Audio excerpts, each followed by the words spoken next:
Secara kontribusi pendapatan dari penyedia layanan internet tumbuh signifikan jadi 67,15 miliar rupiah dari sebelumnya di 23,8 miliar rupiah.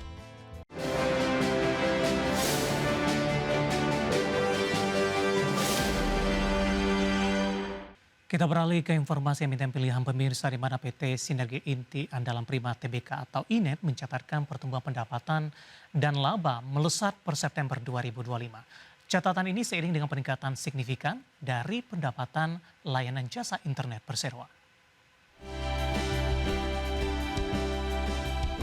Dikutip dari keterbukaan informasi Bursa Efek Indonesia, PT Sinergi Inti Andalan Prima Tbk atau dengan kode saham INET berhasil meraih laba bersih sebesar 19,37 miliar rupiah atau melesat 819% year on year dari raihan kuartal 3 2024 di 2,10 miliar rupiah. Sementara pendapatan perseroan tercatat di 68,60 miliar rupiah atau melonjak 195% year on year dari pendapatan tahun sebelumnya di 23,28 miliar rupiah. Secara kontribusi pendapatan dari penyedia layanan internet tumbuh signifikan jadi 67,15 miliar rupiah dari sebelumnya di 23,8 miliar rupiah. Pendapatan dari jasa konstruksi 1,44 miliar rupiah, di mana sebelumnya pos jasa konstruksi belum ada.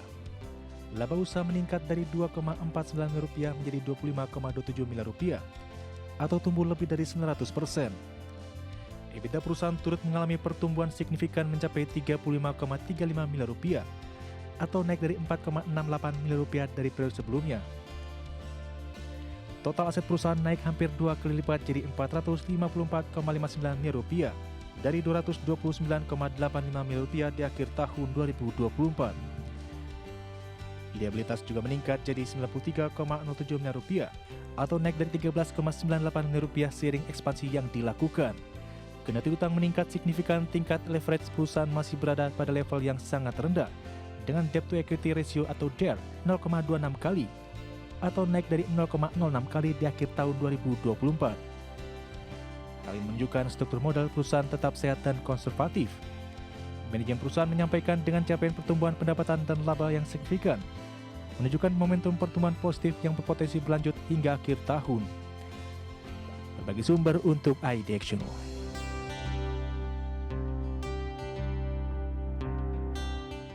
Dan secara teknikal intraday di sepanjang perdagangan hari ini saham INET kompak atau dominasi bertahan di zona hijau pemirsa meskipun penguatannya lebih ke arah terbatas. Grafis yang pertama ditutup di perdagangan pekan sebelumnya berada di level 650 dan dibuka menguat signifikan di sesi pertama pada pagi tadi di Rp695 per saham. Pada pukul 10, 11 dan penutupan sesi pertama penguatan lebih ke arah terbatas bahkan sempat ke 650 dan dibuka di level yang sama di pembukaan sesi kedua di 665. Saat ini posisi INET di 670 menguat di 3,08%. Intraday hari ini untuk pergerakan INET. Kita beralih ke grafis selanjutnya, kita akan coba lihat pergerakan saham INET dalam beberapa bulan terakhir sudah mengalami penguatan yang cukup signifikan pemirsa.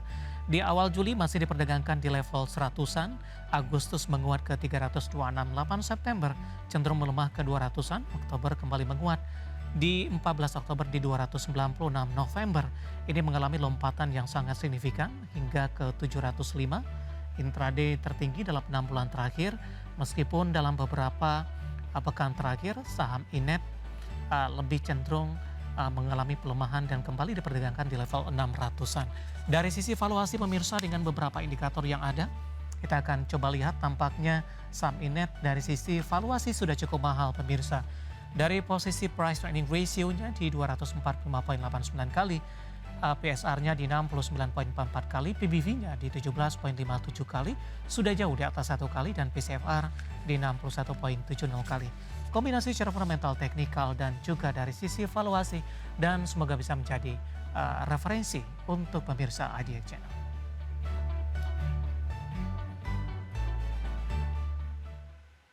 Kita akan jeda kembali dan tetap di tempat Anda. Setelah ini kita akan review jalannya perdagangan di sepanjang hari ini. Kami akan segera kembali.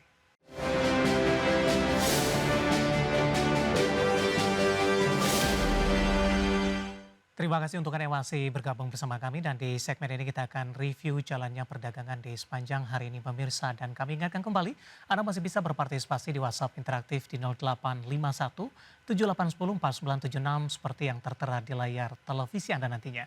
Dan saat ini kami sudah terhubung melalui Zoom bersama dengan Bapak Andri Zakaria Siregar selaku founder CTS Saham. Kita akan langsung sapa saja Pak Andri, selamat sore Pak. Selamat sore Mas David. Terima kasih Pak Andri sudah meluangkan waktu di IDX Channel. Pak Andri, hari ini merupakan perdagangan perdana di Desember. Tinggal beberapa minggu ke depan kita akan mengakhiri perdagangan di tahun 2025. Kita akan coba ulas terlebih dahulu Pak Andri, review dari sisi teknikal, raihan indeks harga saham gabungan di sepanjang November dan hari perdana di perdagangan hari ini, Senin di 1 Desember 2025. Ya kalau dilihat sih indeks kita masih tetap bullish ya karena juga didukung oleh inflow ya, karena investor asing masih tetap net buy ya selama 1 sampai 3 bulan ini 12 sampai dengan 20 triliun. Dan juga dari teknikalnya pun juga indeks kita masih tetap bertahan di atas 20 sampai 60 hari moving average. Selama masih di atas 83 84 indeks kita targetnya masih bisa mencatat rekor baru lagi 8622 kemarin jika break menuju ke 8786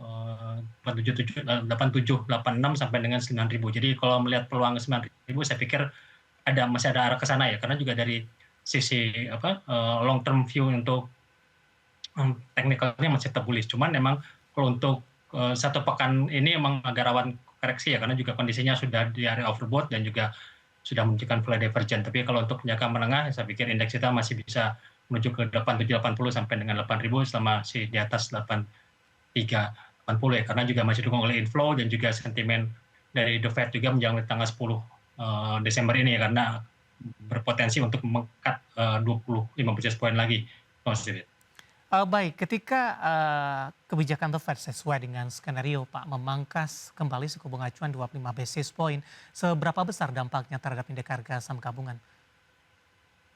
Sebenarnya yang kita lihat di sini bukannya The Fed-nya ya, mungkin cut-nya. Karena cut-nya sih saya pikir udah di diskon dan harga sekarang ya. Dilihat juga Wall Street juga dari bond. Ya. Tapi dilihat dalam ekspektasi untuk kedepannya ya. Kita juga kan melihat juga kan tahun depan itu akan masa jabatannya Chairman Fed juga Jerome Powell juga akan berakhir ya. Kemungkinan juga akan diganti ya karena sesuai dengan keinginannya Presiden Trump. Tapi itu juga menjadi dilema juga untuk perlu ke pasar juga karena masih bisa mempengaruhi juga tren untuk suku bunga ke depan. Tapi kalau dilihat sebenarnya market masih melihat tren bulan Januarinya ya. Setelah market sudah diskon untuk di bulan Desember ini, apakah di Januari nanti Jerome Powell seperti sebelumnya, bulan Oktober memberikan indikasi akan menghentikan atau menahan dulu, nah mungkin market akan profit taking. Tapi kalau nanti FMC melihat Powell nanti pada tanggal 10 ya Desember ini melihat ada peluang untuk kenaikan penurunan suku bunga lagi di bulan Januari, kemungkinan market akan rally lagi tuh Mas David.